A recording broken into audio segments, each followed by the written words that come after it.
শুনলাম তোমার নাকি রেজাল্ট দিছে। কত পাইছো রেজাল্টে? 80% আঙ্কাল। এত ভালো রেজাল্ট, কই তোমাকে তো কোনো পরিশ্রম করতে দেখলাম না। আরে রনি সাহেব, আপনি কি মনে করে আসলেন? কই আমার ছেলে হয়েছে, তাই ভাবলাম আপনাদের এখানে মিষ্টি নিয়ে আসি।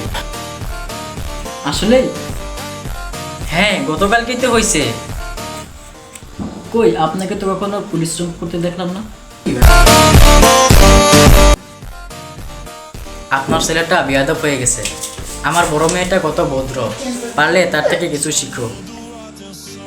কি হলো, ফোনে কি দেখো? এই আপনার মেয়ের সঙ্গে সেটিং করতেছিলাম। কি, কত বড় সাহস! আরে রাকিব, তোমার তো সরকারি চাকরি হয়ে গেছে। কংগ্রেচুলেশন জামাই বাবু।